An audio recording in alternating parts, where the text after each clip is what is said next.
Halo, balik lagi sama gue Billy. Ya, jadi di video ini gue mau agak menjelaskan nih, kenapa yang kalau kalian perhatiin itu beberapa waktu lalu tuh gue sempet lumayan telat-telat nge-upload video ya. Itu sebenarnya alasannya itu karena ini, nggak juga sih, bukan juga.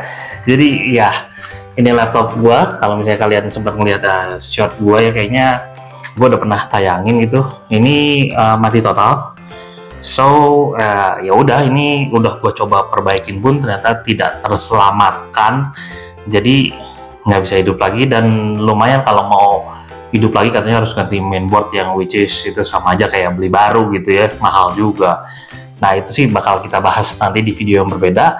Intinya karena yang satu ini mati lumayan bikin disaster, nggak bisa ngapa-ngapain, tapi untung ada barang yang satu ini. Nah, untuk yang satu ini, ya ini cukup menolong sih menurut gue, si Ella ini, si Rojali ini ya. Jadi memang yang pernah gue bilang di video gue tentang Ella ini, kalau kalian belum nonton, boleh cek videonya di situ. Oke, jadi di sana kan gue udah bilang memang yang ini tuh bisa jadi seperti ya laptop juga lah, nanti ya bekerja sama, bekerjanya tuh sama seperti bisa ini seperti laptop lah. Jadi gua colokin ini ke monitor, ke keyboard, semua juga udah seperti PC aja gitu, walaupun memang ada sedikit-sedikit perbedaan lah computing power segala dibanding yang satu ini ya. Tapi yang ini cukup membantu, cukup bisa menolong di masa-masa kekelaman kemarin nih pas ini mati total. Ya good lah ada yang satu ini, cuman nggak ini doang karena storage di sini kan kecil ya. Nah, untuk bikin ngedit video segala kayak gitu tuh ya itu perlu lumayan storage yang agak gede. Dan untuk mengakomodasi itu, nah gue pakai yang satu ini. Ini buat docking eksternal, apa namanya, docking hard drive lah. Yang mau dicolokkan sini SSD bisa, yang ya SSD bisa benar. Atau hard disk biasa kayak begini yang 2,5 inch bisa, atau yang 3,5 inch ini juga bisa. Cuman masalahnya itu kenapa jadi tersendat juga, kan pasti mikirnya oh kan ini rusak, ada pengganti ini, ada ini, kan harusnya bisa normal lagi, tapi tidak juga karena yang satu ini dosa di masa lalu, yang ini pernah jatuh gitu.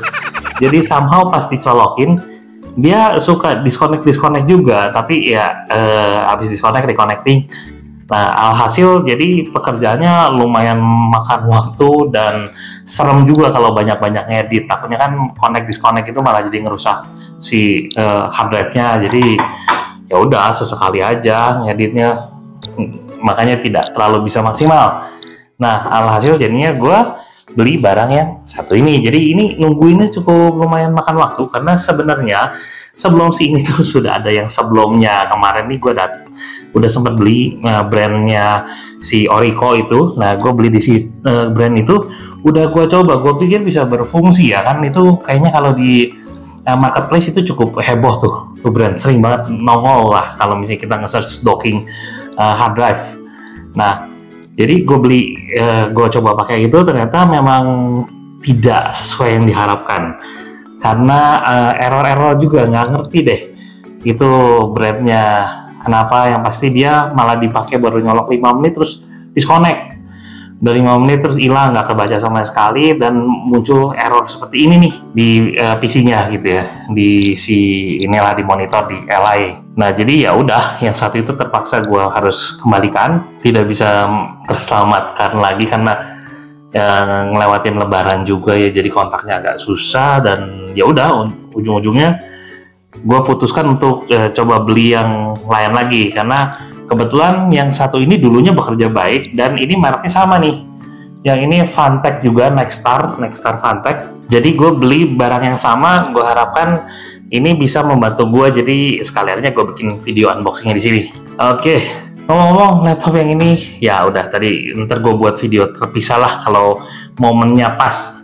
Anyway ini rusak gara-gara listrik di negara kita yang luar biasa.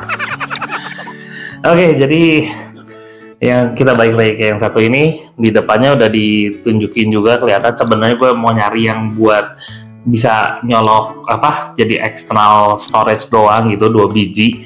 Tapi di tokonya ternyata habis, yang ada cuman ini dan ini. Itu bisa sekalian buat duplikat.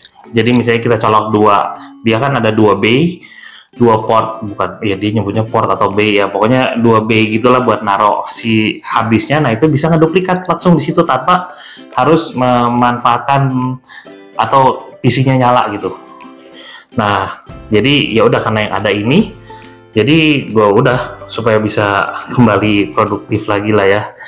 Nah jadi penampakan dusnya seperti ini. Di bagian depan ya ada gambar barangnya, ada bisa duplicate tuh, ada dual bay HDD dan one button cloning gambarnya. Terus ini sudah USB speednya 3.0, walaupun sebenarnya 3.0 kan bisa sampai.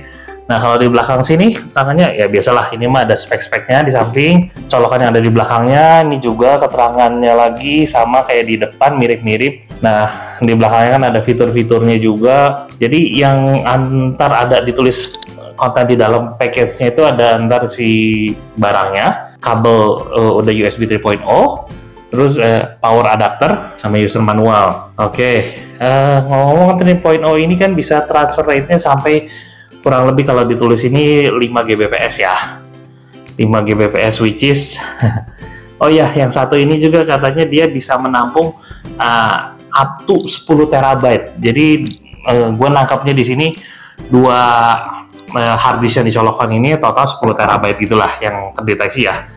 Dan dia compatible backward juga kalau ke USB 2.0 atau yang 1.1 ya. Terus tadi USB 3.0 itu terus ada maksimum transfer rate-nya itu sampai up to 5 Gbps. Tapi ya harddisk mana sih yang sampai 5 Gbps ya? HDD ini kan paling sekitar 150-an Mbps kalau gua nggak salah ya. Pokoknya slow lah.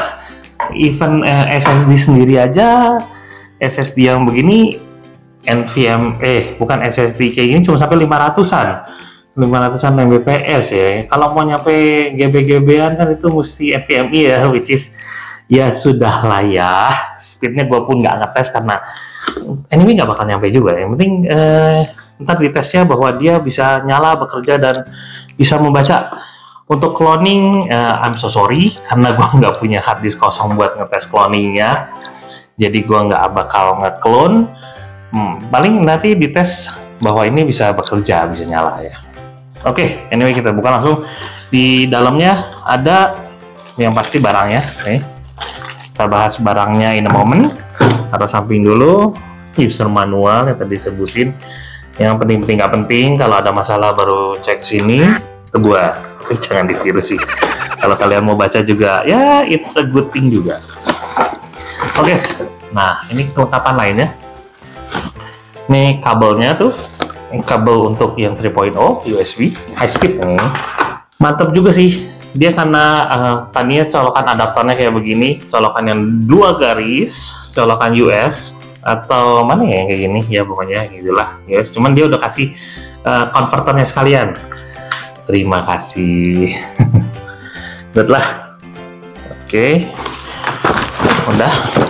Dalam dusnya udah kosong, nggak ada apa-apa lagi, sesuai dengan yang ditulis di depan dus. Kita kesampingkan, lalu kita ke main event ya. Oke, jadi yang gue demen dari yang ini karena ada salah satunya atasnya itu ada penutupnya dan ada ejectornya juga. Jadi kalau misalnya si HDD-nya dicolokin, nanti kalau mau keluarin tuh tinggal tekan. Dan di sini pun sama ada. Gue demennya di situ. Jadi kelihatan ya. Di sini ada 1, 2 untuk nge-cloningnya, berarti harusnya arahnya yang source-nya di sini. Clonernya yang bakal jadi clone-nya di sini. Nah, ini muat yang 3,5 SATA muat, mau yang 2,5 juga muat. Dan ya ini yang gue demennya kan tinggal dicolok, ditekan doang kalau mau lepasin. Sesimpel itu, gue demen. Ini praktis lah jadinya. Oke. Di belakangnya ini ada colokan USB-nya. Oke, yang warna biru. Berikutnya di sebelah kanannya ini ada yang colokan untuk DC-in ya, untuk listrik, dan on-off-nya di sebelahnya.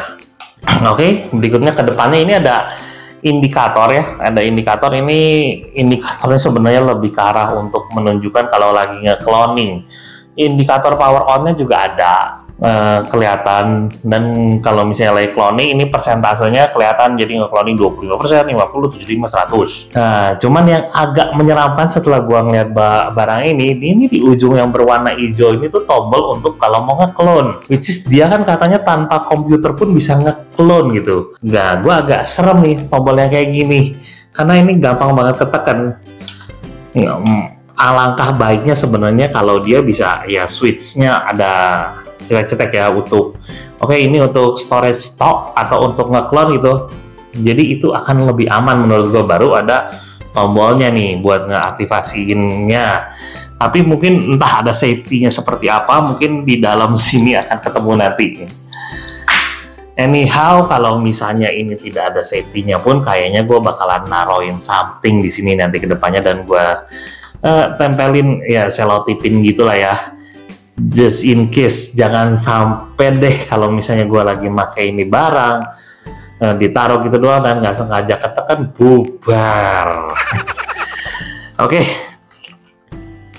Jadi ya sekian aja. Ini barang cukup simple. Nanti videonya pasti bakal gua tongol-tongolin lah di tengah video ini ya, kalau misalnya barang ini memang sudah bekerja dan bisa membaca hard disknya yang ada di sini. Nah, oke, jadi ini sekian dulu video singkat unboxing untuk HDD docking yang satu ini, duplicator juga, ini merek Phanteks Nexstar. Kalau video ini bermanfaat ya boleh tolong kasih like, untuk dukungannya tolong di subscribe, dan untuk saran dan komentar boleh tolong tulis di kolom komentar bawah. Dengan gue Billy, sampai ketemu di video berikutnya. Bye bye, ciao.